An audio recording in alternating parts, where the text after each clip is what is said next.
अस्सलाम वालेकुम स्टूडेंट्स, कैसे हैं आप सब लोग। You are watching my channel Qamar Faizan Dogal. In this video I will try to solve all important short questions of exercise 4.1. In my previous videos I have solved all important short questions related to derivative and integration. मैं अपने channel पे videos upload कर चुका हूँ। Almost 2-2 घंटे की वो videos हैं। बाय पार्ट्स मैंने वीडियोस को अपलोड किए, इंटीग्रेशन और डेरिवेटिव की वीडियोस को। स्टूडेंट्स, आप वो वीडियोस लाजमी वॉच कीजिएगा, चाहे आप पंजाब बोर्ड के इम्तिहान दे रहे हैं या फेडरल बोर्ड के एग्ज़ाम्स में अपीयर हो रहे हैं, क्योंकि उन वीडियोस में मैंने सिर्फ आपको इंपॉर्टेंट क्वेश्चन सॉल्व नहीं करवाए। उन वीडियोस में आपको मैंने बेसिक कॉन्सेप्ट दिया कि कैसे आप किसी भी फंक्शन का डेरिवेटिव सॉल्व कर सकते हैं या कैसे आप किसी भी फंक्शन की इंटीग्रेशन को सॉल्व कर सकते हैं। ठीक है, बहुत ही इंपॉर्टेंट वीडियोस हैं और अल्हम्दुलिल्लाह वो उस तरह का मेथड आपको किसी और चैनल पे नहीं मिलेगा, क्योंकि वो मेरी अपनी मेहनत है और जो मैंने वो कॉन्सेप्ट प्रेजेंट किए है अपने इजी वर्ड्स में, तो वो मैंने कहीं से कॉपी नहीं किया ना, उन सॉल्यूशंस को मैंने कहीं से कॉपी किया है। वो सेल्फ मेड हैं सभी चीज़ें। तो आप उन वीडियोस को लाजमी वॉच कीजिएगा, मेरे चैनल पे वो प्लेलिस्ट मौजूद हैं। कॉन्सेप्ट इंटीग्रेशन कंप्लीट कॉन्सेप्ट और डेरिवेटिव कंप्लीट कॉन्सेप्ट के नेम से वो प्लेलिस्ट मौजूद हैं, तो उनमें वीडियोस वो मौजूद हैं, आप लाजमी वॉच कीजिएगा। चैप्टर नंबर 4 स्टार्ट करते हैं हम। चैप्टर नंबर 4 का नेम है इंट्रोडक्शन टू एनालिटिक ज्योमेट्री। साथ ही मैं अपनी टेक्स्ट बुक भी ओपन रखता हूँ, आप भी अपनी टेक्स्ट बुक को ओपन रखिएगा, क्योंकि मैं इसमें साथ ही साथ आपको बताता जाऊंगा कि ये इंपॉर्टेंट एमसीक्यूज़ हैं या ये इंपॉर्टेंट शॉर्ट क्वेश्चंस हैं। तो आप प्लीज़ साथ अपनी टेक्स्ट बुक को ओपन रखिएगा। तो इसमें ना मैं आपको सिंपल सा बहुत ही आसान तरीके से बताऊंगा कि आप के पास एक पॉइंट होता है ना। पॉइंट अगर आप देखें तो पॉइंट में कोऑर्डिनेट्स होते हैं दो। लाइक आपके पास एक ये पॉइंट है P, उसमें मैंने लिखा है -2 3। अब इसमें जो -2 है ना वो आपका है एक्स कोऑर्डिनेट, ठीक है, याद रखिएगा। और जो आपके पास यहाँ पे 3 है ना वो है आपका वाई कोऑर्डिनेट। अब इसका एक्स कोऑर्डिनेट का दूसरा एक नाम होता है, उसको आप बोलते हैं एब्सिसा, एंड इसको आप बोलते हैं ऑर्डिनेट। दो नेम हैं। इसके बाद आपने ये क्लास 11 में पढ़ा है कि क्वाड्रेंट्स कितने होते हैं, 4 क्वाड्रेंट्स होते हैं।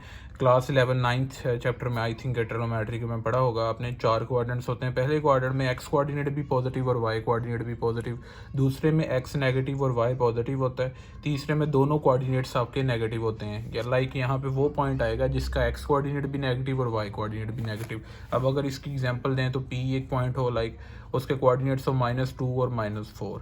अब एक्स कोऑर्डिनेट भी नेगेटिव, वाई कोऑर्डिनेट भी नेगेटिव, ये थर्ड क्वाड्रेंट में लाइक करेगा। यानी आप किसी भी पॉइंट को लोकेट भी कर सकते हैं अगर आपने क्वाड्रेंट में लोकेट करना हो। और फोर्थ क्वाड्रेंट में एक्स पॉजिटिव होता है और वाई क्या होता है, नेगेटिव होता है। इसमें इस एक्सरसाइज में सिर्फ एक ही फार्मूला यूज़ होता है, वो है डिस्टेंस फार्मूला। मान लें अगर आपके पास दो पॉइंट्स हैं, एक ए पॉइंट है और एक बी पॉइंट है। ए पॉइंट के कोऑर्डिनेट्स हैं x1 y1 और बी पॉइंट के कोऑर्डिनेट्स हैं x2 y2। अगर आप डिस्टेंस फाइंड करना चाहते हैं दो पॉइंट्स के दरमियान, तो सिंपली उनके एक्स कोऑर्डिनेट का डिफरेंस ले लें और उनके वाई कोऑर्डिनेट्स का डिफरेंस ले लें, और डिफरेंस लेके आप उनका होल स्केल ले लें। अब जब आप डिफरेंस ले रहे हैं ना, तो मैटर नहीं करता कि आप x1 माइनस x2 कर रहे हैं या x2 माइनस x1 कर रहे हैं। यानी कि फर्स्ट पॉइंट के एक्स कोऑर्डिनेट में से सेकंड पॉइंट का एक्स कोऑर्डिनेट निकाल रहे हैं या सेकंड पॉइंट के एक्स कोऑर्डिनेट में से फर्स्ट पॉइंट का एक्स कोऑर्डिनेट माइनस कर रहे हैं, your answer will be same. ठीक है, तो ये फार्मूला आपके पास, इसी फार्मूला को यूज़ करते हुए हम 4.1 एक्सरसाइज सोल्व करेंगे। सिर्फ एक ही ये फार्मूला इंप्लीमेंट हो रहा होता है एक्सरसाइज 4.1 में। पहले हम 4.1 एक्सरसाइज की एग्जांपल्स कर लेते हैं। एग्जांपल नंबर 1 है, मैं आपको साथ पेज नंबर भी मेंशन कर देता हूँ। आपकी टेक्स्ट बुक का जो पेज नंबर होगा ये होगा 181 पेज नंबर है आपकी टेक्स्ट बुक का। यहाँ पे लिखा है show that the points A B and C are vertices of a right triangle, के प्रूव करें कि ये जो 3 वर्टिसेस हैं ये राइट ट्राइंगल के वर्टिसेस हैं। पहले आपको राइट ट्राइंगल समझनी पड़ेगी कि राइट ट्राइंगल होती क्या है। आपके पास एक ट्राइंगल है जिसकी 3 साइड्स हैं और 2 साइड्स के दरमियान 90 डिग्री का एंगल बन रहा है। जब भी किसी भी ट्राइंगल में 2 साइड्स के दरमियान 90 डिग्री का एंगल बने, हम उस ट्राइंगल को राइट ट्राइंगल बोलते हैं। और राइट ट्राइंगल में हमेशा 3 साइड्स होती हैं। जो 90 डिग्री के ऑपोजिट साइड होती है वो होती है हाइपोटेन्यूस साइड, इसको मैं एच भी लिख सकता था, ये बी साइड, इसको बी लिख दिया। ये परपेंडिकुलर साइड, इसको पी लिख दिया, या PER लिख लेते हैं, इसको बेस पूरा लिख देते हैं। अब राइट ट्राइंगल पे एक थ्योरम जो है वो आप क्लास 9 या क्लास 8 में भी पढ़ के आए हैं। मसला फिसागोरस, उर्दू मीडियम स्टूडेंट्स ने पढ़ा होगा। इंग्लिश में इसको बोलते हैं पैथागोरस थ्योरम, जिसके अकॉर्डिंग क्या होता है कि हाइपोटेन्यूस का स्केयर जो होता है वो इक्वल होता है base square plus perpendicular square के। ठीक है। तो ये फार्मूला, अगर हमने इस क्वेश्चन में, इस एग्जांपल में ये तीन वर्टिसेस को प्रूव करना है कि ये जो तीनों वर्टिसेस हैं राइट ट्रायंगल के वर्टिसेस हैं, तो हमें यहाँ पे बेसिकली ये पाइथागोरस थ्योरम फार्मूला को प्रूव करना है। हमने यूजिंग डिस्टेंस फार्मूला लिखा। बाय यूजिंग डिस्टेंस फार्मूला हमारे पास पॉसिबल साइड्स हैं ए बी, बी सी और सी ए। अगर यहाँ पे भी देखें तो ट्राइंगल है हमारे पास, हम इसको ऐसे नेम दे देते हैं ए बी और सी। तो हमारे पास तीन साइड्स बनती हैं ए बी सी और सी ए। अब सबसे पहले हम ए बी पे फार्मूला लगाएंगे, distance formula. D distance on A B, A से लेकर बी तक का तो जो डिस्टेंस है वो फार्मूला के अकॉर्डिंग ये लिखा है x1 माइनस x2 का square plus y1 minus y2 का स्केयर। अब ए फर्स्ट पॉइंट है, इसके कोऑर्डिनेट्स हैं x1 y1 और बी सेकंड है यहाँ पे x2 y2। आपने करना क्या है, x1 माइनस x2 का स्केयर यानी -1 माइनस 7 का स्केयर, फिर प्लस y1 माइनस y2 का स्केयर यानी 2 माइनस 5 का स्केयर। ये यहाँ पे लिखा हुआ है। इसको सॉल्व किया तो √73 और आंसर आ गया। ठीक है, तो अब आपने बी सी डिस्टेंस निकालना है, बी से सी तक। अब बी पॉइंट फर्स्ट हो गया और सी पॉइंट सेकंड पॉइंट हो गया। अब बी फर्स्ट पॉइंट है, उसके कोऑर्डिनेट्स हैं x1 y1 और इसके x2 y2। हमने यही करना है 7 माइनस 2 का स्केयर यानी x1 माइनस x2 का स्केयर, फिर 5 माइनस 6 का स्केयर। ये देखें 5 माइनस के फार्मूला का और ये y2 कोऑर्डिनेट की वैल्यू है -6। अब ये नेगेटिव और नेगेटिव मल्टीप्लाई हो जाएंगे, प्लस हो जाएगा ना, तो 5 + 6 हो जाएगा तो 11 बनेगा। यहाँ पे हम इसको सोल्व कर लेते हैं, √146 आ गया। अब सी ए डिस्टेंस हमने निकालना है, तो हमारे पास एक सी पॉइंट है और एक ए पॉइंट है। अब सी फर्स्ट पॉइंट है और ए सेकंड पॉइंट है, तो x1 ये है और x2 ये है। x1 माइनस x2 किया यानी 2 माइनस -1 किया, यहाँ पे लिखा हुआ 2 माइनस -1 का स्केयर, फिर प्लस फार्मूला का y1 माइनस 6 माइनस y2 का स्केयर यानी -6 -2 का स्केयर। ये y1 माइनस y2 किया हुआ है। ठीक है, तो हम इसको सोल्व कर लेंगे, हमारे पास ये आंसर आ जाएगा √73। अच्छा, मैं आपको ये PDF फाइल भी प्रेजेंट कर दूंगा, PDF फाइल की फॉर्म में, PDF फाइल की फॉर्म में। ये जो आपको मैं सोल्यूशन प्रेजेंट कर रहा हूँ अभी वीडियो में, तो आपको इस वीडियो का डिस्क्रिप्शन में आपको लिंक मिल जाएगा। इसी तरह मैं जितनी भी पॉसिबल वीडियोस बनाता हूँ चैप्टर नंबर 4 की, तो उस वीडियो में जो भी रेलिवेंट सोल्यूशन मैं आप लोगों को प्रेजेंट कर रहा हूँ उसका PDF जो लिंक है, PDF फाइल का लिंक मैं वीडियो का डिस्क्रिप्शन में ऐड कर दूँगा, वहाँ से डाउनलोड कर सकते हैं। मगर आप इस वीडियो को लास्ट में एंड तक वॉच कीजिएगा अगर आप चैप्टर नंबर 4 में सर्वाइव करना चाहते हैं तो। अच्छा, हमारे पास ये तीनों चीज़ें हो गई। अगर हम गौर करें कि सबसे बड़ी साइड BC है और दोनों ये साइड्स छोटी हैं, पाइथागोरस थ्योरम में सबसे बड़ी साइड हाइपोटेनस कहलाती है और बाकी दो साइड्स बेस और परपेंडिकुलर। पाइथागोरस थ्योरम में बड़ी साइड का स्केयर बाकी दो साइड का स्केयर लेके उनके सम के इक्वल होता है। तो हम यहाँ पे ये करेंगे कि BC साइड का स्केयर एक साइड पे और दूसरी साइड पे हम कर लेंगे AB और CA साइड का स्केयर का सम। तो हमने यहाँ पे ये किया।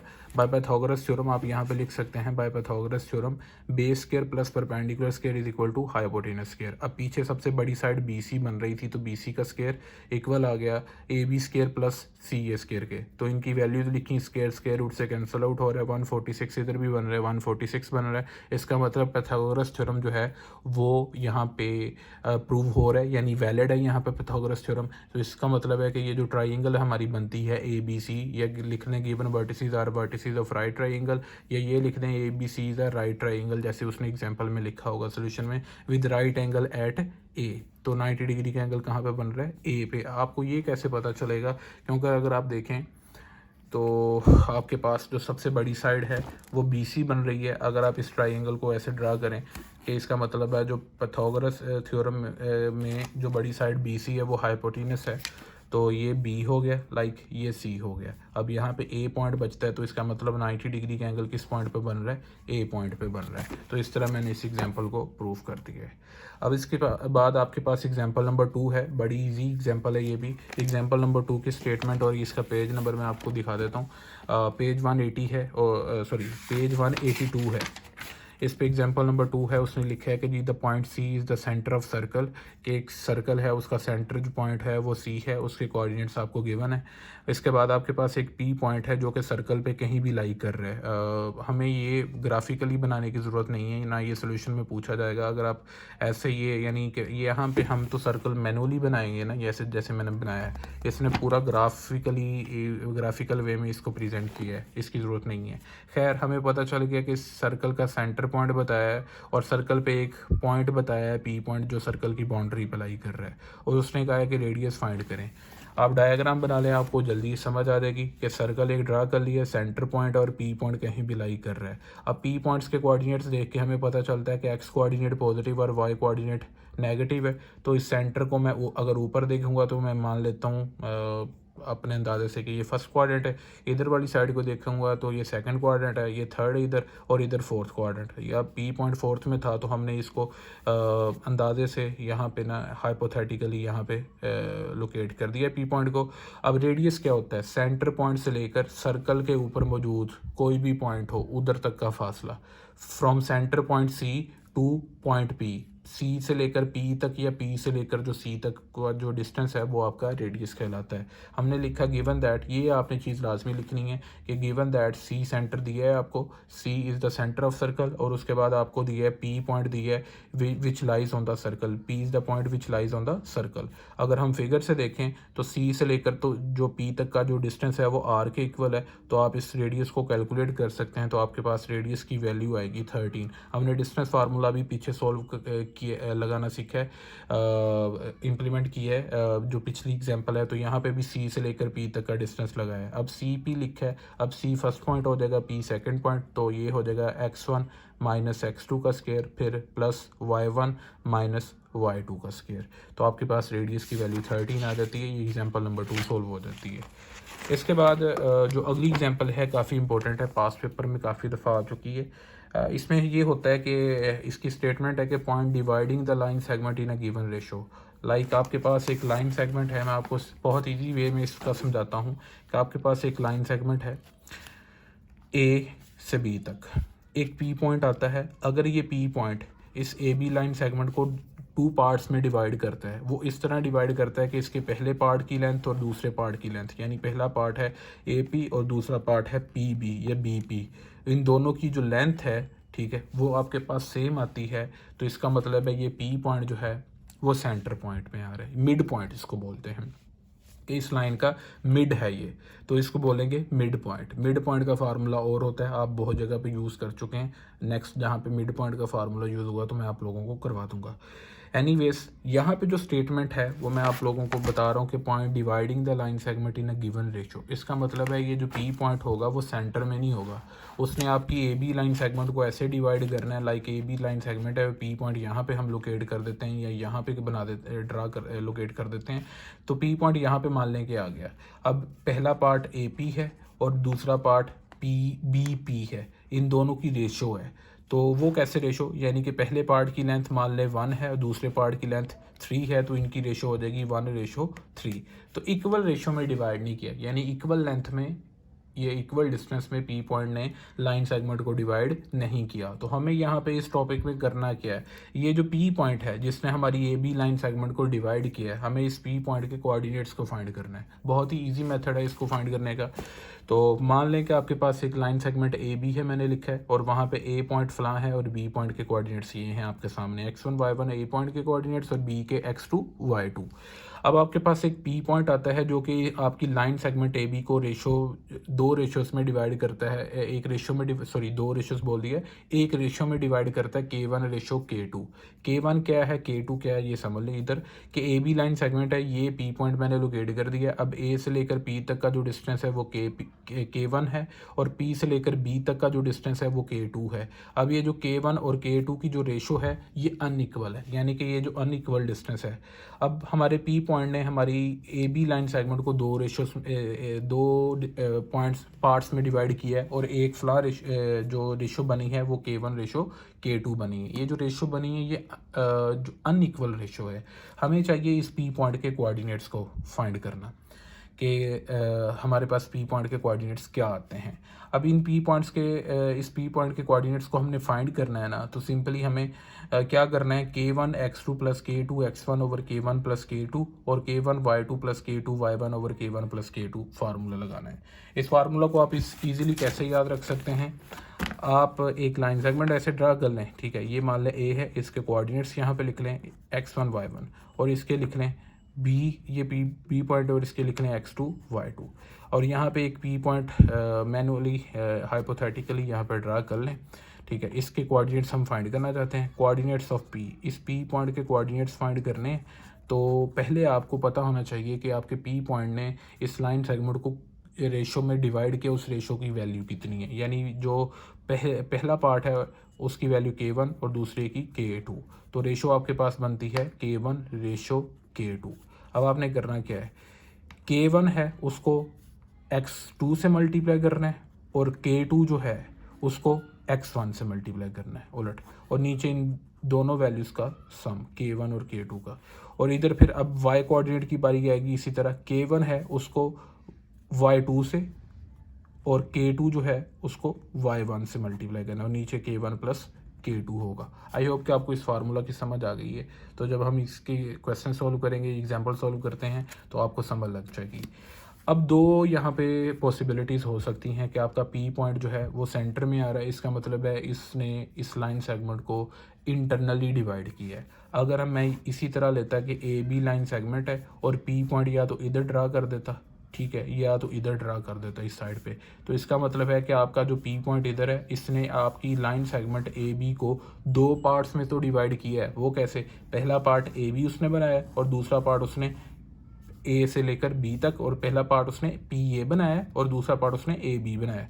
इसमें पी पॉइंट आपकी लाइन सेगमेंट को एक्सटर्नली डिवाइड कर रहा है और ऊपर जो कंडीशन थी उसमें आपका पी पॉइंट आपकी लाइन सेगमेंट को इंटरनली डिवाइड कर रहा है, ठीक है। तो ये एग्जांपल में उसने यही कहा है कि अगर आपका पी पॉइंट एक्सटर्नली डिवाइड करता है तो फिर पी पॉइंट्स के कोऑर्डिनेट्स फाइंड करके दें, और अगर आपका पी पॉइंट इंटरनली डिवाइड करता है आपकी लाइन सेगमेंट को तो पी पॉइंट के कोऑर्डिनेट्स फाइंड करके दें। तो हमारे पास एग्जांपल आती है एग्जांपल डायरेक्ट हम एग्जांपल पे चलते हैं। एग्जांपल नंबर 3 है आपके पास, कहता है जी find the coordinates of the point that divides the join of A and B in the ratio 2:3। ये एग्जांपल आपके पेज 183 पे मौजूद है। इस एग्जांपल में आपको बताया है कि एक लाइन सेगमेंट है जिसके कोऑर्डिनेट्स हैं ए और बी। आपको ये ए और बी कोऑर्डिनेट्स का तो पता लग गया है। फिर उसने साथ ही बताया कि जो रेशो में डिवाइड किया जाता है, पी पॉइंट आपकी लाइन सेगमेंट को डिवाइड करता है जिस रेशो में, वो है 2:3, यानी K1 की वैल्यू 2 और K2 की वैल्यू 3। हमने ये स्टेटमेंटल फॉर्म में इसको करना है। हमने ये थोड़ा डिस्क्रिप्शन लिखनी है कि लेट पी पॉइंट है जिसने हमारी लाइन सेगमेंट को डिवाइड करना है या डिवाइड किया है, divides the line segment A be in ratio 2:3। अब 2:3 है, इसमें K1 की वैल्यू 2 और K2 की value 3। K1 ratio K2 is equal to 2:3। तो हमें पता लग गया K1 की वैल्यू कितनी और K2 की वैल्यू कितनी। अब हमारे पास जो लाइन सेगमेंट है उसके दो पॉइंट्स हैं ए बी। ए के कोऑर्डिनेट्स हैं -6 3, तो उसको हमने कह दिया ये x1 y1 है, और बी पॉइंट के कोऑर्डिनेट्स जो हैं उनको कह दिया हमने x2 y2 है। अब coordinates of point P internally divide कर रहे हैं, तो वही फार्मूला जो हमने अभी पढ़ा है, जब हमारा P पॉइंट इंटरनली डिवाइड करता है तो उस वक्त P पॉइंट के कोऑर्डिनेट्स का फार्मूला जो मैंने अभी आपको मैनुअली लिख के दिखाया है कि K1 x2 plus K2 x1 over दोनों रेशोज दोनों वैल्यूज़ का सम। फिर इसी तरह K1 y2 plus K2 y1 over K1 plus K2। यहाँ पे सिंपली K1 की जगह जहाँ पे भी K1 आ रहा है, इधर K1 K1 K1 K1 उसकी जगह 2 पुट कर दें, और x1 और x2 की वैल्यूज़ यहाँ से, ये x1 की वैल्यू -6 और x2 की वैल्यू 5 आपके पास, ठीक है, वैल्यूज पुट कर दी है आपने ऊपर से देख के। इसी तरह आपके पास K1 y2 बनना है, K1 की वैल्यू 2 आ गई है और y2 की वैल्यू जो है वो इधर से देख लें, y2 की वैल्यू आपके पास -2 आ रही, तो -2 पुट कर दिया। यानी कि इन शॉर्ट अगर हम बात करें तो आपके पास K1 K2 की वैल्यू भी पता लगी आपको, पॉइंट के कोऑर्डिनेट्स भी आपको पता लग गए हैं, ठीक है। यहाँ पे पुट कर दें तो आपके पास पी पॉइंट के कोऑर्डिनेट्स जो निकल आते हैं आफ्टर सोल्यूशन -8/5 और 1। ये सिंपलीफिकेशन के बाद ये सारी चीज़ हुई है, ठीक है। आई होप कि आपको इस चीज़ की समझ लगी। अगर फिर भी कोई पॉइंट या कोई भी क्वेश्चन आपको समझ नहीं आता इस एक्सरसाइज का, तो आप मुझसे कमेंट सेक्शन में पूछ सकते हैं। इसके बाद है कि अगर आपका पी पॉइंट एक्सटर्नली डिवाइड करता है, लाइक एक्सटर्नली का केस ऐसे बना लेते हैं जैसे कि मैंने ये बताया था कि आपकी लाइन सेगमेंट ए बी है, ठीक है, और पी पॉइंट उसके लेफ्ट साइड पे आ गया या ए बी के बी के राइट साइड पे आ गया या ए के लेफ्ट साइड पे। इसका मतलब है ए बी लाइन सेगमेंट ये पड़ी है और पी पॉइंट इधर ड्रा किया है, मान लें कि इधर में हमने इसको लोकेट किया है, तो दो पार्ट्स बन गए, पहला पार्ट पी है और दूसरा पार्ट ए बी। तो इसका मतलब इसने एक्सटर्नली डिवाइड किया है। तो इस वक्त जब आपका पी पॉइंट एक्सटर्नली डिवाइड करेगा तो कोऑर्डिनेट्स ऑफ पी फाइंड करने का फार्मूला सिर्फ और सिर्फ इतनी चेंजिंग आएगी कि जहाँ जहाँ पे प्लस है ना तो वहाँ वहाँ पे माइनस आ जाएगा। हम इसको ऐसे ही लिख लेंगे K1 X2 और K2 X1, नीचे K1 और K2। सिर्फ ऊपर प्लस था जब इंटरनली डिवीजन हो रही थी, अब एक्सटर्नली डिवीजन हो रही है तो माइनस आ जाएगा। फिर इसी तरह K1 Y2 और K2 Y1 ओवर K1 और K2, यहाँ पे माइनस आ जाएगा। ठीक है, ये पी पॉइंट के कोऑर्डिनेट्स फाइंड करने का फार्मूला हो जाता है। अब यहाँ पे भी K1 K2 की और X1 X2 की वैल्यूज़ यहीं से आप उठाएंगे, ठीक है, ये जो लिखी हुई हैं, और इस फार्मूला में यहाँ पे इम्प्लीमेंट कर दें और आप एट दी एंड आंसर देख लें। -8 828 13 आपके पास आंसर बनेगा। आप इसको सॉल्व कर लीजिएगा। ये मैंने आपको एग्जांपल सॉल्व करवा दी है। नेक्स्ट हम एक्सरसाइज 4.1 सॉल्व करते हैं, जो भी इसके इंपॉर्टेंट शॉर्ट क्वेश्चंस हैं। हम एक्सरसाइज को ओपन करते हैं। मैं साथ ही साथ आपको बता देता हूँ कि कौन सा क्वेश्चन शॉर्ट के लिए इंपॉर्टेंट है। आप ये सिलेक्टिव शॉर्ट क्वेश्चंस कर लें। इसके क्वेश्चन नंबर 2 को मार्क कर लें, जो कि आपने करना है find in each of the following. अब आपको 3 पार्ट्स दिए हैं, ए बी और सी। आपने सिंपली करके देना है कि ए बी का डिस्टेंस फाइंड करके देना है, find the distance between A and B, और ए बी लाइन सेगमेंट जो होगी उसका मिड पॉइंट फाइंड करके देना है। तो ये क्वेश्चन नंबर 2 मार्क कर लें। इसके बाद ये क्वेश्चन नंबर 3 छोड़ दें, क्वेश्चन नंबर 4 का फर्स्ट पार्ट और इसका सेकंड पार्ट ये मार्क कर लें आप शॉर्ट के लिए। अपनी टेक्स्ट बुक पे ये साथ साथ निशान लगाते जाएं। इसके बाद क्वेश्चन नंबर 5 लॉन्ग के लिए वो छोड़ दें। क्वेश्चन नंबर 6 करेंगे हम, क्वेश्चन नंबर 7 करेंगे और क्वेश्चन नंबर 8 करेंगे और क्वेश्चन नंबर 9 करेंगे। ये 6th क्वेश्चन और जो 9th क्वेश्चन है वो सेम क्वेश्चन हैं स्टूडेंट, इनमें कोई भी चेंजिंग नहीं है। ये बड़े ईजी क्वेश्चन हैं। 6th और 9th क्वेश्चन, जो 7th और 8th क्वेश्चन है ये भी शॉर्ट है। 6th 9th वो जो हैं ये एज अ लॉन्ग क्वेश्चन भी आए हैं ये, मगर ये काफ़ी आसान क्वेश्चन हैं। इसके बाद आप मार्क कर लें यहाँ पे जो शॉर्ट क्वेश्चन आपसे पूछा जा सकता है। ये जो शॉर्ट क्वेश्चन हो सकता है question number 13 and question number 14 and question number 15, ये हो सकता है आपका क्वेश्चन। एंड क्वेश्चन नंबर 17 को आप मार्क कर लें, बल्कि ये लॉन्ग है, बल्कि यहाँ तक ही करें क्वेश्चन नंबर 15 तक। आई होप कि आपको पता लग गया कि कौन कौन से शॉर्ट क्वेश्चन इस एक्सरसाइज में से आ सकते हैं। मैं साथ ही साथ आपको एक्सरसाइज वाइज एग्जांपल्स भी सॉल्व करवाऊंगा इंशाल्लाह। तो 4.1 एक्सरसाइज है, उसका क्वेश्चन नंबर 2 है। सबसे पहले जो इंपॉर्टेंट शॉर्ट क्वेश्चन है कि हमें डिस्टेंस फाइंड करके देना है और मिड पॉइंट भी निकाल के देना है। तो मैं इन तीनों पार्ट्स में से आपको एक पार्ट सॉल्व करवाता हूँ, पार्ट नंबर सी, जिसमें अंडर रूट वाली वैल्यू है। तो बाकी अगर आपको ये समझ आ जाती है तो बाकी 2 पार्ट्स हैं आपके लिए सॉल्व करना बहुत आसान होंगे। तो मैंने सबसे पहले इसके कोऑर्डिनेट्स लिख लिए, ए पॉइंट के कोऑर्डिनेट्स और बी पॉइंट के कोऑर्डिनेट्स जो हमें गिवन थे मैंने यहाँ पे मेंशन कर दिए। फिर मैंने यहाँ पे लिख लिया बाय यूजिंग डिस्टेंस फार्मूला। ये सिंपली डिस्टेंस फार्मूला का हिंट दे दें ताकि आपको बार बार फार्मूला का हिंट ना देना पड़े, स्टार्ट में ही दे दें आप हिंट यहाँ पे। अब यहाँ पे ए पॉइंट जो है वो फर्स्ट पॉइंट है, इसके कोऑर्डिनेट्स को मान लें ये आपका x1 y1 है और बी पॉइंट के कोऑर्डिनेट्स आपके पास x2 y2 के इक्वल है। तो इस फार्मूला में जहाँ पे x1 माइनस x2 करना है तो x1 की वैल्यू आपके पास -√5 है और x2 की वैल्यू आपके पास -√3 है, और ये नेगेटिव का जो साइन है वो यहाँ पे ये नेगेटिव का साइन आ रहा है। फिर इसके बाद y1 माइनस y2 करना है तो y1 की वैल्यू -1/3 है और y2 की वैल्यू आपके पास 5 है, तो ये बन जाता है -1/3 -5। अब इसको स्टूडेंट्स आपने सॉल्व करना है, माइनस इंटू माइनस प्लस कर दें। अब ये देखें ये 3√5 है और ये -√5 है, यानी 3√5 में से एक √5 माइनस कर दें तो ये आपके पास 2√5 बच जाता है और बड़ी वैल्यू की अलामत प्लस आ जाती है यहाँ पे। अब यहाँ पे हमने -1/3 -5 का एलसीएम ले लिया तो ये -16/3 बन जाता है। अब आपको पता है अगर नेगेटिव वैल्यू भी हो उसका स्केयर लें तो वो पॉजिटिव हो जाता है। तो यहाँ पे नेगेटिव खत्म हो जाएगा। 16 का स्केल लिया तो 256 और 3 का स्केल लिया 9। इसको सॉल्व किया ऐसे कि 2 का स्केल लिया तो 4 बन जाएगा। जब √5 का स्केल लेंगे तो वो स्केयर रूट से कैंसिल आउट हो जाएगा, साथ 2 का स्केयर 4 आ जाएगा। तो 4 × 5 विल बी इक्वल टू 20। तो ये हम एलसीएम लेके इसको नेक्स्ट सॉल्व कर सकते हैं। 436/9। अब आप ऊपर 436 का अंडर रूट अलग सॉल्व करें और 9 का अलग करें तो ये आपके पास डिस्टेंस का आंसर हो जाता है। ये ए बी डिस्टेंस हमने कैलकुलेट कर लिया है। अब हमने यही ए और बी पॉइंट्स हैं, एक लाइन सेगमेंट है हमें उसने कहा है कि जी आप मिड पॉइंट भी फाइंड करके दें लाइन सेगमेंट का, यानी इन दोनों पॉइंट्स को मिला के जो लाइन सेगमेंट बनती है वो इस तरह की बनेगी। मैं यहाँ पे ड्रा कर देता हूँ, लाइक ये एक लाइन सेगमेंट बन गई है ए बी। अब इसका मिड पॉइंट यानी कि जो सेंटर पे पॉइंट होगा जो कि इस लाइन सेगमेंट को इक्वल पार्ट्स में डिवाइड करेगा, उसके कोऑर्डिनेट्स फाइंड करके दें। अब हमने प्रीवियसली अभी एग्जांपल जो इंटरनली और एक्सटर्नली वाली सोल्व की है उसमें हमने ये तो देख लिया था कि जब आपका पॉइंट है वो इंटरनली डिवाइड करता है तो उस पॉइंट के कोऑर्डिनेट्स का फार्मूला क्या होता है, और जब एक्सटर्नली डिवाइड करता है तो उस वक्त उसका फार्मूला क्या होता है।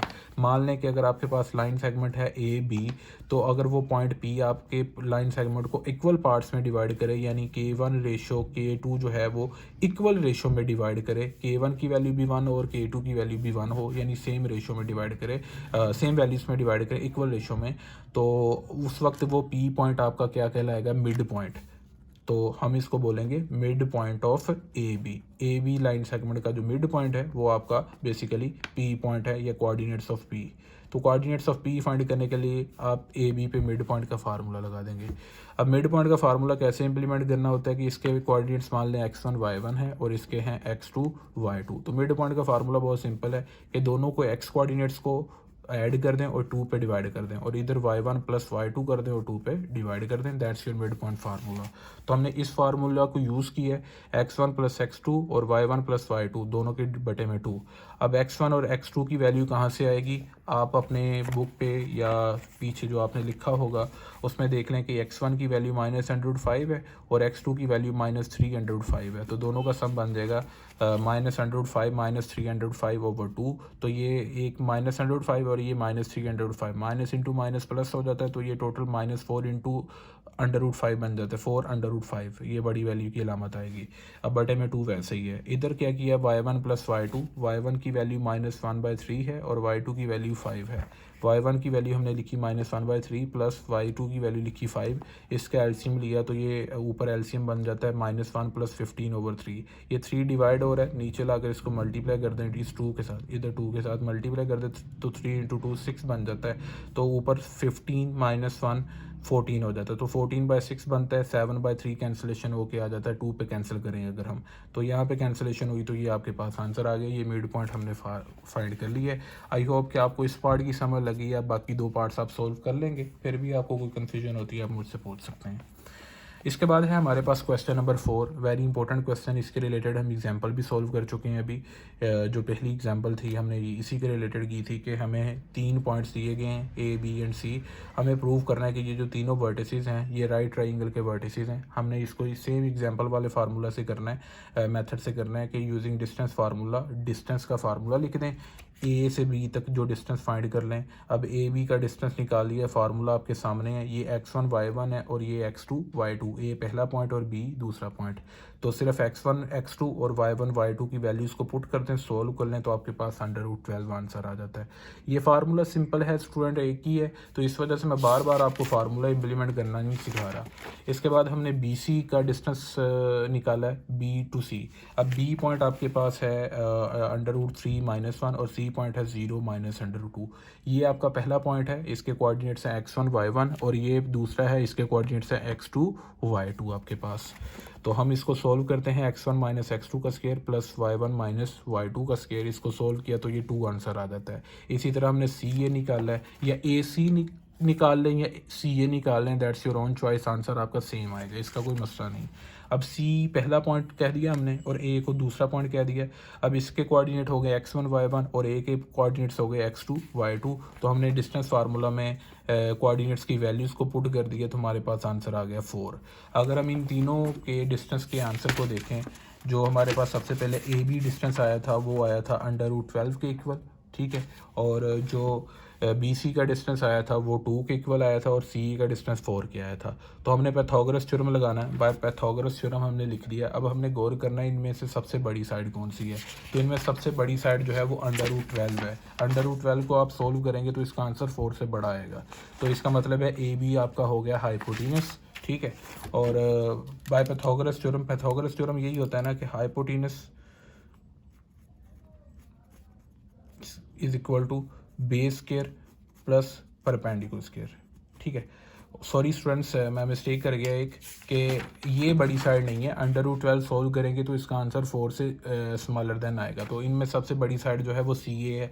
तो हमने CA हाइपोटेनस बना लिया है कि हाइपोटेनस स्क्वायर CA का square, base square plus perpendicular square होता है। तो बाकी साइड में से एक को बेस मान लिया और एक को परपेंडिकुलर मान लिया। मैंने BC को कह दिया जी ये परपेंडिकुलर है, ठीक है, ये BC साइड जो है इसको परपेंडिकुलर बोल दिया। और जो यहाँ पे AB साइड थी, जिसका आंसर हमारे पास यहाँ पे AB साइड थी और इसका आंसर हमारे पास √12 आया था, हमने इसको बेस बोल दिया। तो सबसे पहले हमने यही चेक करना होता है कि इन तीनों में से जो बड़ी साइड है, जो सबसे बड़ी वैल्यू आई है डिस्टेंस की, वो हमारी हाइपोटेनस हो जाएगी, बाकी दो साइड परपेंडिकुलर और बेस हो जाएंगे।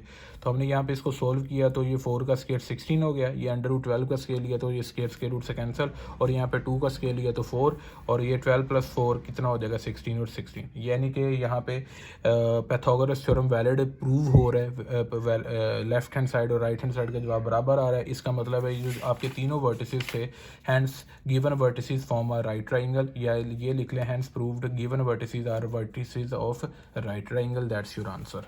ये हमारे पास क्वेश्चन नंबर 4 हो जाता है। इसके बाद हमारे पास इसका है सेकंड पार्ट क्वेश्चन नंबर 4 का। ये फर्स्ट पार्ट अभी सॉल्व किया था जिसमें हमने 3 वर्टिसेस को प्रूव करना था कि ये वर्टिसेस राइट ट्राइंगल के हैं। अब हमने इसका सेकंड पार्ट सॉल्व करने में आपको आपकी टेक्स्ट बुक से दिखाता हूँ।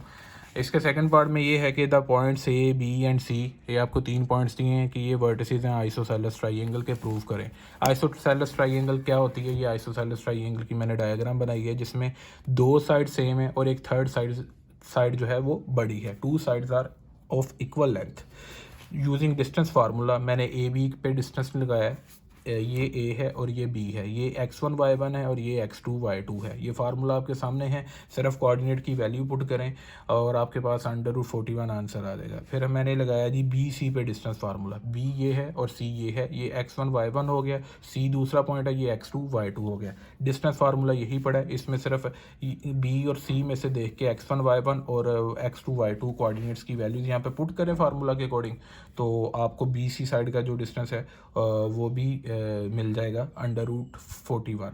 तो इसका मतलब है AB का डिस्टेंस और BC का डिस्टेंस सेम है, यानी A से लेकर B तक जो डिस्टेंस है और B से लेकर C तक जो डिस्टेंस है, दोनों साइड सेम आई हैं।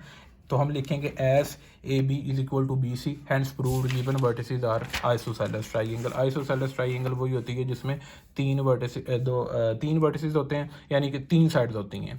तो 3 साइड्स में से 2 साइड्स बराबर आ जाएं तो वो आइसोसेलेस ट्राइंगल है। हमारे पास 2 साइड्स बराबर आ गई थी तो हमने लिख दिया कि ये आइसोसेलेस ट्राइंगल है, या ये वर्टिसेस आइसोसेलेस ट्राइंगल के वर्टिसेस हैं। अब इसका तीसरा पार्ट जो है वो पैरेललोग्राम वाला केस है। ये लॉन्ग क्वेश्चन के लिए हो सकता है, ये इसको आप स्किप कर सकते हैं, इसके तीसरे पार्ट को, वो इतना इंपॉर्टेंट नहीं है, ठीक है। उसमें सिंपली आपको ये प्रूव करना था कि ये जो 3 वर्टिसेस हैं वो पैरेललोग्राम के वर्टिसेस हैं कि नहीं, और अगर हैं तो ये बताना था कि ये स्क्वायर है कि नहीं। तो लिहाजा ये लॉन्ग में हो सकता है, ये शॉर्ट के लिए आप स्किप कर सकते हैं, ठीक है। तो तीसरा पार्ट रहने दें आप। मैंने वैसे फ़ाइल में कोशिश की है कि पहले 4.1 जो है वो पहली एक्सरसाइज उसके सारे ही क्वेश्चंस करवाए हैं। इसके बाद जो क्वेश्चन नंबर 6 है, क्वेश्चन नंबर 6 में आपके पास है कि find h such that A, B and C are vertices of right triangle with right angle at the vertex A।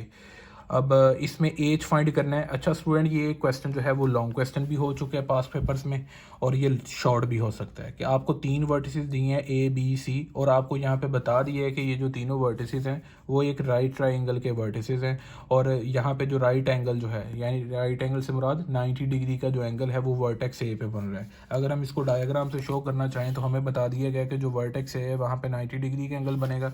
अगर हम एक हाइपोथेटिकली ये राइट ट्राइंगल ड्रा कर लें और यहाँ पे हम कह दें कि 90 डिग्री का जो एंगल है ना, राइट एंगल, वो A वर्टेक्स पे, तो A यहाँ पे फिक्स हो गया। बाकी आपकी अपनी चॉइस है, B यहाँ पे रख लें, C यहाँ पे रख लें। फिर अगर आपने B यहाँ पे रख लेते हैं और C यहाँ पे रख लेते हैं, तो वरना B इधर रख लें, C इधर रख लें, दैट्स योर ओन चॉइस, इसका कोई मसला नहीं होगा।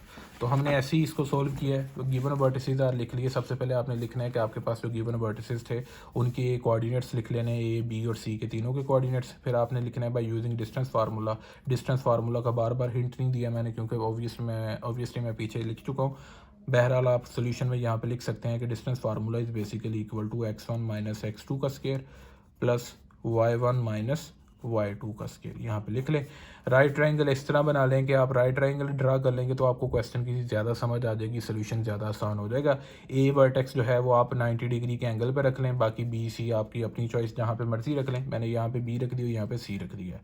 अब ए बी साइड जो है, सबसे पहले ए बी साइड उसका डिस्टेंस फार्मूला लगाया। ए पहला पॉइंट है और बी दूसरा पॉइंट है। ये x1 y1 और ये x2 y2, ये हमने ऐसे फार्मूला लगाया कि x1 माइनस x2 का whole square, y1 minus y2 का होल स्केयर। ठीक है जी, तो ये √12 आंसर आ जाएगा। इसी तरह फिर मैंने बी सी साइड को फाइंड किया। ये बी पॉइंट है और ये सी पॉइंट है। ये x1 y1 और ये x2 y2। तो यहाँ पे बना 0 minus H, x1 minus x2 का स्केयर, फिर 2 माइनस -2 y1 माइनस y2 की वैल्यू का होल स्केयर। ठीक है जी, इसको सॉल्व किया तो ये माइनस एच है, माइनस एच का स्केयर एच स्केयर ही आएगा। 2 + 2 कितना होता है 4, 4 का स्केयर 16 आ जाता है। तो ये बी सी भी निकल आया। अब हमने निकालना था सी ए साइड का डिस्टेंस। तो सी ए या ए सी, दैट्स योर ऑन चॉइस, जैसे मर्जी कर लें। ये सी पॉइंट अब पहला पॉइंट है और ए दूसरा पॉइंट है। तो x1 माइनस x2 का स्केयर यानी एच माइनस √3 का होल स्केयर कर लें। ये देखें एच माइनस √3 का होल स्केयर, फिर प्लस y1 माइनस y2 करना है। तो y1 की वैल्यू यहाँ से पता लगी कि हमारे पास -2 आती है और y1 की वैल्यू -2 और y2 की वैल्यू -1। तो y1 -1 ये जो y2 की वैल्यू और होल स्केयर बाहर, इसको सोल्व किया तो आपके पास ये -2 + 1 1 नहीं आएगा, -2 + 1 -1 आएगा।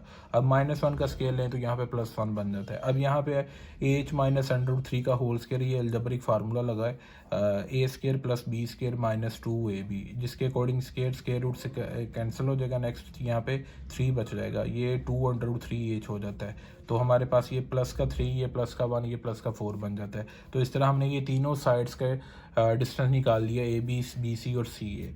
तो अगर हम अपनी राइट ट्रायंगल पे गौर करें तो इसमें पाइथागोरस थ्योरम के अकॉर्डिंग हाइपोटेन्यूस साइड का स्केयर बराबर होता है base square plus perpendicular square. तो पहले हमें लोकेट करना होगा हाइपोटेन्यूस क्या है।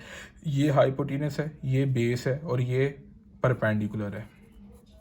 ये बेस है, ये परपेंडिकुलर है। ठीक है, तो हाइपोटेन्यूस बी सी है। तो Pythagoras theorem hypotenuse square is equal to base square plus perpendicular square. Hypotenuse B C है तो बी सी का स्केयर, और बेस अगर हमने देखी तो डायग्राम से तो हमें पता चलता है कि बेस हमारे पास ए सी है। ठीक है, तो बेस सी ए या ए सी कह लें, सी ए डिस्टेंस का स्केयर प्लस परपेंडिकुलर आपके पास ए बी डिस्टेंस के इक्वल है, तो ए बी डिस्टेंस का होल स्केयर। ठीक है जी, तो यहाँ पे वैल्यूज़ तीनों की लिख दें जो जो भी हमने निकाली हैं। आपके पास फाइल होगी, आप डाउनलोड कर लीजिएगा। PDF फाइल जो है वो डिस्क्रिप्शन में भी लिंक मौजूद है, तो आपको बार बार पीछे देखने की ज़रूरत नहीं पड़ेगी फिर वीडियो में से। तो स्केयर रूट से कैंसिल हो जाएगा, इधर स्केयर रूट से कैंसिल हो गया, इसका भी स्केयर रूट से कैंसिल हो गया। तो यहाँ पे ए स्केयर प्लस 16 बचता है, यहाँ पे A square plus 4 minus 203 plus 203 H plus 12 बचता है। अब यहाँ पे देखें ये एच स्केयर इधर भी है, ये इधर भी है, तो जो इक्वल टू की दोनों साइड्स पे होती है ना सेम वैल्यूज, उनको आप कैंसिल आउट कर देते हैं सिंपली। तो हमने इन दोनों को कैंसिल आउट कर दिया, तो आपके पास ये -203 एच था, तो आप इस नेगेटिव वैल्यू को इधर उठा के लें, प्लस की वैल्यू कर दें। ये प्लस का 16 था, इधर आकर माइनस का 16 कर दें। 16 माइनस 16 0, और 0 के साथ जो भी वैल्यू डिवाइड होगी तो उसका आंसर 0 आएगा। तो एच की वैल्यू आपके पास 0 आ जाती है। ये आपका छठा क्वेश्चन था, ये लॉन्ग भी हो सकता है, ये शॉर्ट भी हो सकता है, मगर काफ़ी ईजी था। इसके बाद 5वां क्वेश्चन मैंने किया है, ये लॉन्ग क्वेश्चन है, आप इसको स्किप कर सकते हैं स्टूडेंट्स। इसके बाद मैंने 7वां क्वेश्चन करवाया कि find h such that A B and C are collinear. बहुत ही इंपॉर्टेंट शॉर्ट क्वेश्चन है मगर बहुत आसान है। Given that A B and C are collinear, के एक ही लाइन पे लाई करते हैं। कोलिनियर का मतलब होता है कि आपके जो गिवन पॉइंट्स है वो एक ही लाइन पे लाई करते हैं। तो आप क्या करें इसमें कि given that A B and C are collinear लिख लें, फिर इनका डिटर्मिनेंट इक्वल रखने 0 के। तो ये फार्मूला याद रखिएगा कि जब भी आपको बताया जाए कि 3 पॉइंट्स कोलिनियर हैं तो इनका मतलब है कि उनका डिटर्मिनेंट इक्वल है 0 के।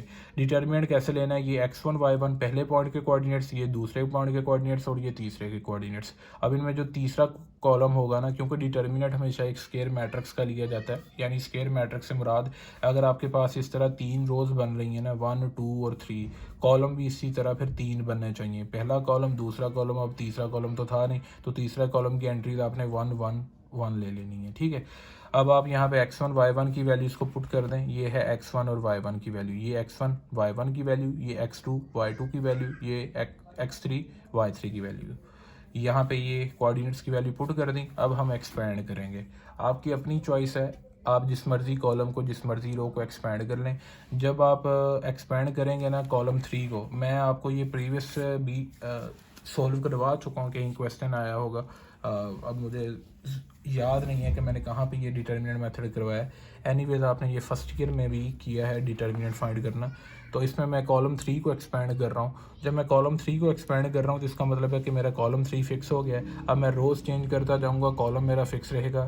तीसरा कॉलम है तो पहली रो, तीसरा ही कॉलम है तो दूसरी रो, तीसरा कॉलम है तो फिर तीसरी रो। सबसे पहले मैं जब एक्सपेंड कर रहा हूँ कॉलम 3 को, तो मैं कैसे लिखूँगा इसको, इसकी पहली एंट्री पॉजिटिव, दूसरी एंट्री जो है 1 वो नेगेटिव, वो -1 आ जाएगा, और तीसरी एंट्री 1 है वो पॉजिटिव। यानी पहली पॉजिटिव, दूसरी नेगेटिव, तीसरी पॉजिटिव। जब भी आप किसी ओड नंबर ऑफ रो या ओड नंबर ऑफ कॉलम को एक्सपेंड करते हैं तो उसमें पहली एंट्री पॉजिटिव होती है उस रो की या उस कॉलम की जिसको भी आप एक्सपेंड कर रहे हो, उसकी दूसरी एंट्री नेगेटिव और तीसरी एंट्री पॉजिटिव होती है। तो इसमें ये पहली एंट्री 1 थी वो पॉजिटिव 1, दूसरी एंट्री भी 1 थी वो नेगेटिव 1, और तीसरी एंट्री भी 1 थी वो पॉजिटिव 1। ठीक हो गया।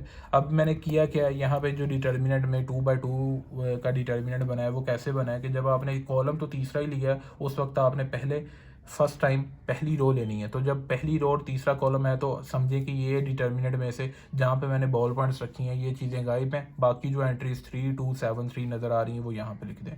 फिर आप तीसरा ही कॉलम रखें और दूसरी रो ले लें, तो आपको जो एंट्रीज नज़र आ रही हैं -1 8 7 3 वो यहाँ पे लिख दें। ठीक है। और इसके बाद तीसरा ही कॉलम है तो आपको तीसरी जो रो है आप उसको गायब कर दें, तो आपको जो एंट्रीज नज़र आ रही हैं -1 8 3 2 वो आप यहाँ पे लिख दें। ठीक है। तो आप यहाँ पे डिटर्मिनेंट मेथड से सॉल्व कर लें। ये 3 × 3 9 और ये 7 × 2 14, 9 - 14 हो जाएगा। ये -1 × 3 यानी कि इसको इधर मल्टीप्लाई करना है, -3 हो जाएगा। फिर ये माइनस का फार्मूले के अकॉर्डिंग ये माइनस आएगा फार्मूले का। 7 को h से किया तो 7h, इसी तरह -1 को 2 से किया तो -2, फिर माइनस फार्मूला का, 3 को h से किया तो 3h आ गया। अब आप इसको सॉल्व करेंगे, बाहर नेगेटिव का साइन है तो अंदर अलामतें चेंज कर लें। ये प्लस इंटू माइनस माइनस, ये प्लस इंटू माइनस माइनस आ जाएगा। अब आप यहाँ पे ये देखेंगे -5 है, प्लस का 3 है, ये माइनस का 2 है। -5 -2 ये हो जाएगा -7, और ये प्लस का 3, -7 + 3 करेंगे तो -4 आ जाएगा। +7 4 है, 7h है, और -3h है। तो 7h में से 3h निकालेंगे तो ये 4h आ जाएगा। 4 इधर से कॉमन निकलेगा, या इस तरह कर लें आप, नेगेटिव की वैल्यू को उधर ले जाएं तो ये 4 से कैंसिल कर दें, या इस तरह समझ लें कि 4 उधर जाकर डिवाइड हो गया तो h की वैल्यू आपके पास 1 आ जाती है। ये आपके पास क्वेश्चन नंबर 7 सोल्व हो गया है। ठीक है। अब आपके पास क्वेश्चन नंबर 8 है। क्वेश्चन नंबर 8 की अगर हम स्टेटमेंट पढ़ते हैं तो हमें पता चलता है कि इसमें हमें 2 पॉइंट्स दिए हैं। उसने कहा जी कि point A and point B are ends of a diameter of a circle. पहले आपको एक सर्कल ड्रा करना पड़ेगा और उसका डायमीटर ड्रा करना पड़ेगा। डायमीटर क्या होता है कि सर्कल का ये सेंटर, मान लें कोई भी सेंटर है, जो लाइन सर्कल के सेंटर में से पास कर जाए ना, वो चाहे इस तरह पास कर दे चाहे वो इस तरह पास कर जाए, जो लाइन आपके सर्कल के सेंटर में से पास कर जाती है ना तो वो आपका डायमीटर बन जाता है। अब डायमीटर के 2 एंड पॉइंट्स हैं, ये वाला और एक ये वाला। इसको आप ए बोल दें और इसको आप बी बोल दें। तो उसने बता दिया कि ये इस डायमीटर के जो एंड पॉइंट्स हैं वो ए और बी हैं, और उसके कोऑर्डिनेट्स भी उसने बता दिए हैं, ए और बी। फिर उसने कहा find the centre and radius of the circle. तो लिहाजा आप ये सर्कल का ये जो सेंटर है, मान लें कि ये आपके पास सी है, इसके कोऑर्डिनेट्स आपको नहीं पता तो वो एच के लिख लें। ये सी सेंटर आप फाइंड करके दें। और रेडियस क्या होगा, ए से लेकर बी तक का जो डिस्टेंस है वो रेडियस होगा, या सी से लेकर ए तक का जो डिस्टेंस है वो रेडियस होगा। तो लिहाजा आपको जब तक सी पॉइंट आप फाइंड नहीं कर लेते तो आपका सोल्यूशन कंप्लीट नहीं होगा, क्योंकि आपका रेडियस भी फाइंड नहीं होगा। उस वक्त तक रेडियस नहीं निकल सकता जब तक आप सेंटर सी पॉइंट नहीं निकाल लेते। तो सी पॉइंट अगर हम देखें तो डायग्राम से देखें, जो सी पॉइंट है वो ए और बी के सेंटर में आ रहा है, सेंटर पॉइंट है ना, तो ये ए बी एक लाइन सेगमेंट मान लें। ठीक है। इसका मतलब सी सेंटर में है, तो ये सी सेंटर में है जो पॉइंट वो इस लाइन सेगमेंट का मिड पॉइंट लग रहा है। तो बेसिकली सी पॉइंट जो है ए बी लाइन सेगमेंट का क्या है, मिड पॉइंट। तो पहले हम लिख लेते हैं कि भाई हमें जो चीज़ फाइंड करनी है वो है जी सेंटर और रेडियस। सेंटर भी नहीं है, रेडियस भी नहीं है, तो हमने फ़र्ज़ कर लिया कि ये जो हमारा सेंटर है उसके कोऑर्डिनेट्स हैं h y x y. H के भी लिख सकते थे, दैट्स योर ओन चॉइस। मैंने यहाँ पे एक्स वाई लिखा है तो यही बेटर है। तो हमने मान लिया कि सर्कल का जो सेंटर पॉइंट है वो सी है जिसके कोऑर्डिनेट्स एक्स वाई हैं, और सर्कल का जो रेडियस है वो आर है आपके पास। ठीक है। अब जो सी है, कोऑर्डिनेट ऑफ सी वो कैसे निकलेंगे कि हम ए बी लाइन सेगमेंट का मिड पॉइंट मान लेते हैं सी पॉइंट को। तो mid point of A B is basically C point. तो coordinate of C is equal to mid point of A B. A point ये पड़ा है -5 -2, ये x1 y1 ये पहला पॉइंट है, और बी पॉइंट है उसके कोऑर्डिनेट्स 5 -4 ये x2 और y2। तो मिड पॉइंट का फार्मूला होता है x1 जो कि -5 है प्लस x2 जो कि 5 है ओवर 2। तो ये x1 प्लस x2 ओवर 2 करके बन जाता है -5 प्लस 5 ओवर 2। आगे होता है y1 plus y2 over 2। y1 की वैल्यू -2, फिर y2 की वैल्यू -4 ओवर 2। इसको हमने सोल्व किया तो हमारे पास ये आंसर आ जाता है 0 -3। तो सी पॉइंट के कोऑर्डिनेट्स आ गए 0 -3। तो सेंटर सी आ गया आपके पास 0 -3। अब हम अगर फिगर से ही देखें तो ए से लेकर सी तक का जो डिस्टेंस है वो भी रेडियस है, बी से लेकर सी तक का जो डिस्टेंस है वो भी रेडियस है। तो रेडियस फाइंड करने के लिए या तो A to C distance find कर लेंगे, बी टू सी। तो मैंने लिखा है from figure your radius is equal to A C distance और बी सी डिस्टेंस। तो यूजिंग डिस्टेंस फार्मूला मैंने यूज़ कर लिया कि r is equal to B C. तो अब इसमें b पॉइंट है और एक c पॉइंट है। b पॉइंट के कोऑर्डिनेट्स मैं यहाँ पे रीराइट कर देता हूँ ताकि आपको बार बार ना देखने पड़े। b पॉइंट के कोऑर्डिनेट्स हैं 5 -4। वो मान लें कि आपके पास x1 y1 हो गए, और c पॉइंट के कोऑर्डिनेट्स हैं वो जो थे x2 y2 की फॉर्म में, वो हैं आपके पास, आपने निकाल लिए हैं 0 -3। यहाँ पे लिख लें x2 y2। ठीक है, तो डिस्टेंस फार्मूला के अकॉर्डिंग क्या होता है कि x1 माइनस x2 5 -0 का होल स्क्वायर हो जाएगा। ठीक है, और y1 माइनस y2 का स्क्वायर -4 माइनस ऐसे -4 -3 का स्क्वायर हो जाएगा। तो डायरेक्ट मैं इसको ऐसे लिख लेता हूँ। ये पिछली लाइन चाहे आप छोड़ दें, जो एंड पे मैंने लिखी है वो छोड़ दें, डायरेक्ट लिख लें कि x1 माइनस x2 का square plus y1 minus y2 का होल स्क्वायर। इसको सोल्व किया तो आपके पास √26 आ जाता है। तो ये आपका रेडियस हो जाता है। ये हमारे पास रेडियस का आंसर आ गया। अब हमारे पास है क्वेश्चन नंबर 9। क्वेश्चन नंबर 9 भी सेम उसी तरह, अगर आपने क्वेश्चन नंबर 6 समझा है, अभी मैंने इसी वीडियो में समझाया है, तो क्वेश्चन नंबर 9 में भी आपने एज फाइंड करना है। एज एक अननोन है जिसमें आपको 3 पॉइंट्स दिए गए हैं ए बी और सी। ये 3 वर्टिसेस दिए हैं, ये राइट ट्राइंगल के वर्टिसेस दिए हैं, सेम क्वेश्चन नंबर 6 के तरह है ये। और आपको बताया है कि राइट एंगल जो 90 डिग्री का एंगल है वो भी ए वर्टेक्स पे बनता है। डायग्राम भी सेम है उसमें भी, और इसकी छठे और 9वें की स्टेटमेंट देख लें, सेम है, सिर्फ कोऑर्डिनेट्स डिफरेंट है। तो इसको हम वैसे ही सॉल्व करेंगे। मैं क्वेश्चन नंबर 9 इतनी डिटेल से नहीं बताऊंगा, सोल्यूशन आपके सामने होगा। क्वेश्चन नंबर 6 में आप लोगों को समझा चुका हूँ। Given vertices are A B and C. Right triangle बना लें जिसमें उसने राइट एंगल यानी 90 डिग्री का एंगल बताया है कि वो ए वर्टेक्स पे, तो ए फिक्स यहाँ पे, बी यहाँ पे रख लिया, सी यहाँ पे रख लिया। दैट्स योर ओन चॉइस, जहाँ पे मर्जी रख लें। By Pythagoras theorem, Pythagoras theorem के अकॉर्डिंग सबसे बड़ी साइड जो होती है वो हाइपोटेनस होती है। तो हाइपोटेनस साइड यहाँ पे बन रही है बी सी। तो इसका मतलब है बी सी डिस्टेंस का स्क्वायर जो होगा वो इक्वल होगा ए बी डिस्टेंस का स्क्वायर जमा ए सी डिस्टेंस का स्क्वायर, यानी hypotenuse square is equal to base square plus perpendicular square. तो ये लिखा है। तो इसमें मैंने जी बी सी डिस्टेंस पे फार्मूला लगाया। इसको मैंने थोड़ा डिफरेंट तरीके से किया है कि उसमें किया था कि पहले तीनों का डिस्टेंस अलग अलग निकाला था, एंड पे पैथागोरस थ्योरम लगाया था। इसमें मैंने शुरू में ही पैथागोरस थ्योरम लगा दिया और साथ ही साथ मैंने कहा कि इकट्ठा ही डिस्टेंस सभी का फाइंड कर लेना है। बी सी डिस्टेंस निकालना है, बी पहला पॉइंट और सी दूसरा पॉइंट, यानी x1 y1 और ये x2 y2। तो मैंने ऐसे किया इसको, x1 माइनस x2 का whole square plus y1 minus y2 का होल स्क्वायर। तो ये चीज़ कुछ यूँ बन जाती है। फिर ए बी निकालना है, एच माइनस 2 का होल स्क्वायर यानी x1 माइनस x2 का होल स्क्वायर, और y1 माइनस y2 का होल स्क्वायर 1 माइनस 7 का होल स्क्वायर। इसी तरह ए सी निकाला है, एच माइनस -6 का होल स्क्वायर यानी x1 माइनस x2 का होल स्क्वायर। x2 की वैल्यू -6 है तो x1 माइनस x2 का होल स्क्वायर बन गया, फिर प्लस y1 माइनस y2 का होल स्क्वायर हो गया। अब इसको हमने सोल्व किया है तो ये देखें माइनस इंटू माइनस प्लस हो जाएगा, तो ये एच प्लस 6 हो जाएगा। बाहर का ये जो स्क्वायर है ना, ये देखें ये वाला जो होल स्क्वायर है, यानी कि जो बेस का स्क्वायर और परपेंडिकुलर का स्क्वायर और ये हाइपोटेनस का स्क्वायर, ये जो बाहर वाला स्क्वायर है ना, ये ओवरऑल ये जो होल अंडर रूट के साथ, होल स्क्वायर रूट के साथ कैंसिल आउट हो जाएगा। इधर इसी तरह स्क्वायर जो है वो स्क्वायर रूट के साथ कैंसिल, स्क्वायर जो है वो स्क्वायर रूट के साथ कैंसिल। अंदर ये जो देखें अंदर वाली वैल्यूज लिख लेते हैं, एच माइनस 2 का होल स्क्वायर फिर प्लस 1 - 7 - 6 का होल स्क्वायर, इधर भी इसी तरह माइनस इंटू माइनस प्लस कर दिया 1 + 7 तो उसका होल स्क्वायर यानी 8 का स्क्वायर, तो ये 64 लिख दिया था। तो यहाँ पे 1 - 7 किया तो ये -6 का होल स्क्वायर नेक्स्ट हमने ले लिया, ये 36 लिख दिया है।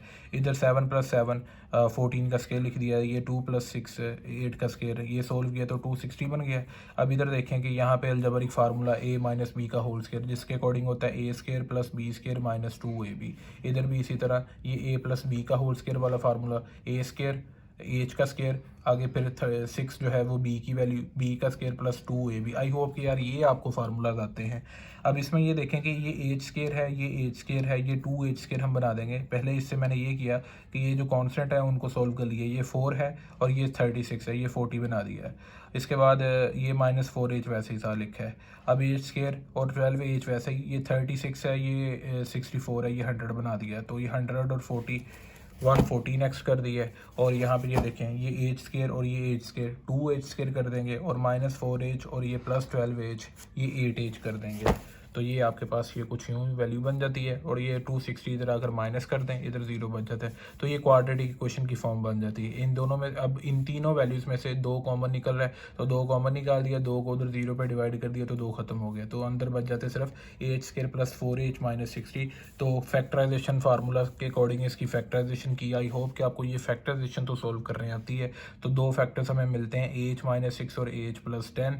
तो हमारे पास h की 2 वैल्यूज़ निकल आती हैं। That's your answer. ये हमारे पास क्वेश्चन नंबर 9 सोल्व हो जाता है। इसके बाद हमारे पास जो अगला शॉर्ट क्वेश्चन है वो क्वेश्चन नंबर 13 है। आप बाकी क्वेश्चंस को स्किप कर सकते हैं। क्वेश्चन नंबर 13, 14 और 15 करना है, बाकी शॉर्ट क्वेश्चंस नहीं है, बाकियों को स्किप कर सकते हैं आप। 13th क्वेश्चन पे चलते हैं। बहरहाल मैंने इस फाइल में पूरे ही क्वेश्चन सॉल्व करवाए हैं, लॉन्ग भी और शॉर्ट भी, मगर मैं आपको समझा सिर्फ अभी शॉर्ट क्वेश्चन रहा हूँ इसके। क्वेश्चन नंबर 13 है आपका, जिसमें आपको 2 पॉइंट्स दिए हैं। उसने कहा है जी क्वेश्चन नंबर 13 में find the points trisecting the join of A and B, के ए और बी के कुछ जॉइन पे यानी कि एक लाइन सेगमेंट बनती है ए और बी को मिला के, और एक पॉइंट आता है, पॉइंट्स एक पॉइंट नहीं, फाइंड द पॉइंट्स हैं जो कि इस लाइन सेगमेंट को ट्राइसेक्ट कर रहे हैं, यानी कि 3 सेक्शन में डिवाइड कर रहे हैं, 3 पार्ट्स बना रहे हैं। तो सबसे पहले आपको लिखना है कि जी let P and Q are the points which are trisecting the line segment. ये 2 पॉइंट्स क्यों हुए, हालांकि हमने पार्ट्स तो कितने बनाने हैं, 3। तो सबसे पहले आप ये ड्रा कर लें कि आपके पास join of A and B यानी कि ए बी लाइन सेगमेंट आप ड्रा कर लें, ठीक है।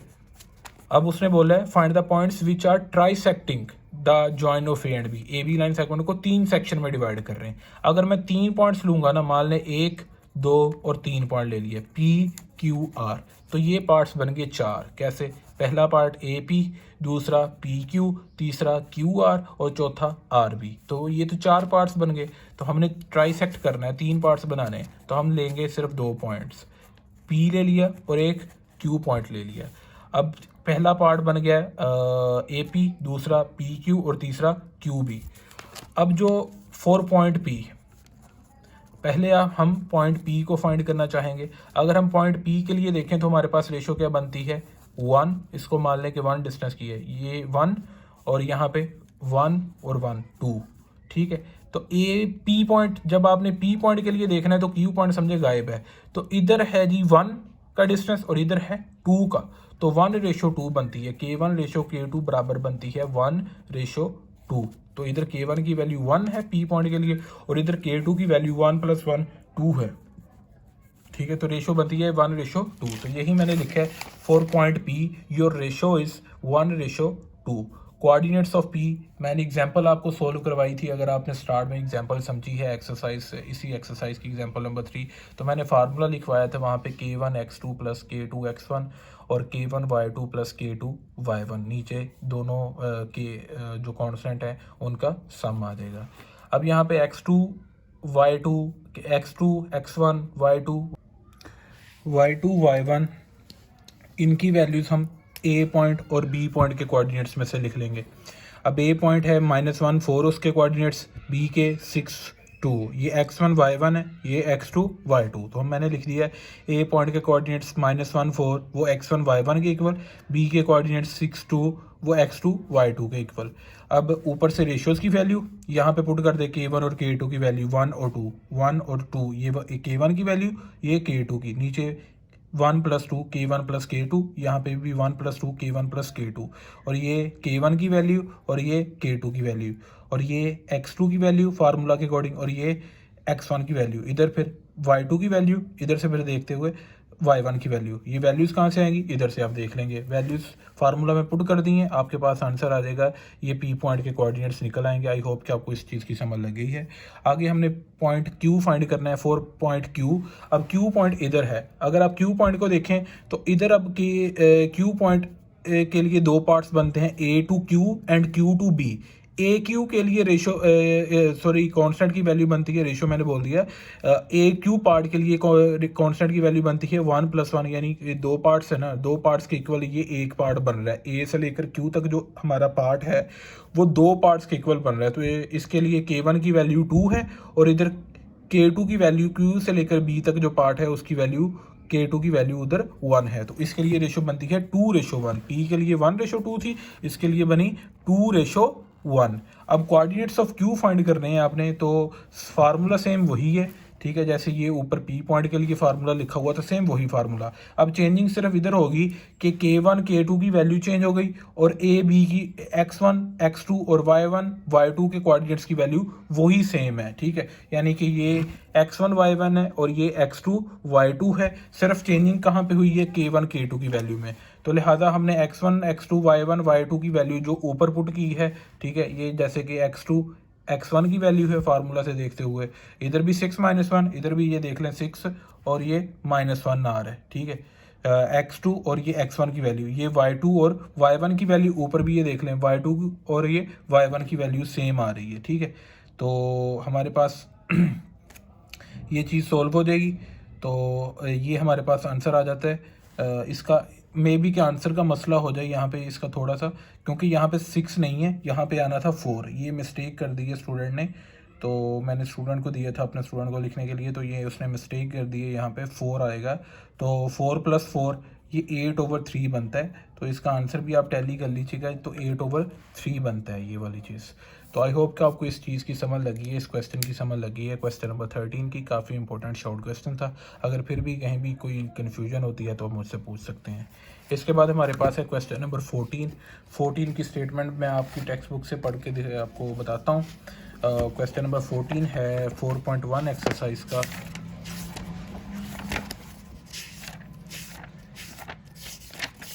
जी, तो इसमें है जी, कहता है find the point 3/5 of the way along the line segment from A to B. एक लाइन सेगमेंट है ए बी, उधर कहता है जी ये एक पॉइंट है जो कि उसके 3/5 ऑफ द वे पे है, यानी कि 3/5वें हिस्से पे है। इसको कैसे हम ड्रा कर सकते हैं, इसको बड़े इजी और आसान तरीके से हम इसको ड्रा कर सकते हैं। वो ऐसे कि हमारे पास एक लाइन सेगमेंट है, मान लें ए बी हमारे पास लाइन सेगमेंट है ए टू बी, और एक पॉइंट आता है जो कि उसके 3/5 ऑफ द वे पे है, यानी कि 3/5 लिखा है, 3/5 इधर, इसका मतलब है कि टोटल पार्ट्स उसके हैं 5 पार्ट्स इसके कर लेते हैं ए बी लाइन सेगमेंट के, 1 2 3 और ये 4 और ये 5। ये देखें, एक पार्ट, दूसरा पार्ट, तीसरा, चौथा और ये 5वां। अब जो पॉइंट पी है ना वो 3/5 ऑफ द वे पे है, यानी कि 5 पार्ट्स में से वो कितने, कौन से पार्ट पे है, तीसरे पार्ट पे मौजूद है, पहला, दूसरा और ये तीसरा। ये कोई पी पॉइंट है, ये क्यू पॉइंट है, ये सी पॉइंट कहीं भी है, तो ये पी पॉइंट इधर लोकेट कर रहा है। अब इसके लिए रेशो अगर हम ड्रा करें तो इधर k1 की वैल्यू कांस्टेंट, इसकी रेशो अगर हमने निकाली है तो पहले k1 की वैल्यू देखें। इधर 3 पार्ट्स हैं इसके लिए और इधर इसके लिए 2 पार्ट्स हैं, तो k1 की वैल्यू 3 और k2 की वैल्यू 2। तो इसके लिए रेशो जो बनेगी k1:k2 वो बनेगी 3:2। सही हो गया। आई होप कि आपको इसकी समझ लगी है। तो मैंने पी की जगह यहाँ पे क्वेश्चन में सोल्यूशन में सी यूज़ किया है। पहले मैंने लिख लिया कि given points are A and B, ये लाइन सेगमेंट के ए बी लाइन सेगमेंट बना ली है, और सी पॉइंट मैंने टोटल 5 हिस्से करके इस लाइन सेगमेंट के 1 2 3 4 और ये 5, यानी कि 1 2, 3, 4 और 5 पार्ट्स करके तीसरे पार्ट पे 3/5 ऑफ द वे बोल रहे हैं ना वो क्वेश्चन में, तो तीसरे पॉइंट पे हमने इसको लोकेट किया सी पॉइंट को। तो इधर क्या बनता है फिर, इधर 3 पार्ट्स बचते हैं, यानी कि ए से लेकर सी तक इधर लेंथ बनती है 3 की और सी से लेकर बी तक लेंथ बनती है 2 की। तो K1 की वैल्यू 3 और K2 की वैल्यू 2, तो K1 रेशो K2 बराबर हो जाती है 3:2। तो मैंने यहाँ पे इस तरह लिखा, let C is the point 3/5 of the way along line A B, कि लाइन ए बी पे सी पॉइंट जो है मान लें आपका 3/5 ऑफ द वे पे है, 3/5 वैसे पे है, ठीक है जी। अब ए पॉइंट जो है उसके कोऑर्डिनेट्स भी दिए हैं, बी के भी दिए हैं। ए पॉइंट के कोऑर्डिनेट्स को x1 y1 बोल दिया और बी के कोऑर्डिनेट्स को x2 y2 बोल दिया। और सी पॉइंट के लिए हमने लिखा कि फॉर पॉइंट सी हमारे पास जो इधर रेशो है, यानी कि इधर जो लेंथ है वो 3 की है और इधर जो है 2 की है, तो रेशो बनती है K1:K2 = 3:2 के इक्वल, ठीक है। तो A to C वो किसके इक्वल है 3 और C to B वो किसके इक्वल है 2 के। ये ना भी लिखें तो सीधा K1:K2 लिख लें फिर भी सही है। कोऑर्डिनेट्स ऑफ C फाइंड करने हैं, वही फार्मूला K1x2 + K2 x1 और K1y2 + K2 y1। अब यहाँ पे ये देखें कि K1 और K2 की वैल्यू तो इधर से आ गई, ये K1 की वैल्यू और ये K2 की वैल्यू हमने पुट कर दी। और x1 और x2 की वैल्यू कहाँ से, ये x2 की वैल्यू 5 और x1 की वैल्यू इधर से देखी -5। ये x2 की वैल्यू देख लें 5 और x1 की वैल्यू -5। इसी तरह ये y2 की वैल्यू 3 और ये y1 की वैल्यू 8। तो हमने ये सोल्व कर लिया इसको, हमारे पास आंसर आ जाता है, इसके कोऑर्डिनेट्स आ जाते हैं 1,5। तो ये कोऑर्डिनेट्स ऑफ सी हमारे पास निकल आते हैं, ठीक है जी। तो ये 14वां क्वेश्चन हमारे पास सोल्व हो चुके। अब हमारे पास 15वां क्वेश्चन है, मैं ये भी समझा देता हूँ, बड़ा इजी शॉर्ट क्वेश्चन है और ज़रूरी भी है ये करना। तो ये थोड़ा सा स्टेटमेंटल क्वेश्चन है, इसको गौर से समझिएगा स्टूडेंट्स। तो इसमें कहा गया है कि 15th क्वेश्चन है, कहता है जी find the point P on the joint of A and B that is twice as far from A as B is from A। कहता जी कि आप P point A B line segment पे एक P पॉइंट फाइंड करें कि वो जो P पॉइंट है A से दुगने फासले पे है जितना B A से है। मतलब अब मान लें कि आपके पास ये एक लाइन सेगमेंट A से लेकर B तक एक लाइन सेगमेंट है। अब एक P पॉइंट आएगा, कहता जी एक P पॉइंट है इस लाइन सेगमेंट पे आएगा, वो है दुगने फासले पे, ट्वाइस एज फार फ्रॉम ए से दुगने फासले पे दूर है, ए से दुगना दूर है जितना B A से दूर है ना, यानी B A से दूर है 5 डिस्टेंस पे, यानी कि B का A से जो फासला है वो 5 सेंटीमीटर का। इस तरह मैं आपको ये लेंथ की फॉर्म में समझाता हूँ कि B का A से फासला है अगर 5 सेंटीमीटर का ना, तो वो कहता है जो P पॉइंट होगा ना वो A से इस फासले के 2 टाइम्स होगा, ठीक है।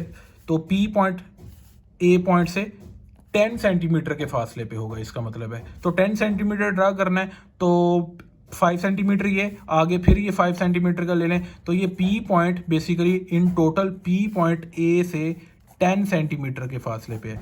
B जितना A से डिस्टेंस पे है ना, P पॉइंट A से उस डिस्टेंस के डबल डिस्टेंस पे, दुगने डिस्टेंस पे पड़ा हुआ है, ये कह रहा है वो। सही हो गया। अब उसने कहा है कि जी एक केस दिया है कि जो आपका P पॉइंट है ना, मान लें A के उसी साइड पे है जिस साइड पे B है, और दूसरा उसने कहा है कि ये A के ऑपोजिट साइड पे है जिस साइड पे B है। यानी पहला केस हम करते हैं on the same side of A as B does. B जो है A के राइट साइड पे है और P पॉइंट भी वो कहता A के राइट साइड पे है, on the same side of A.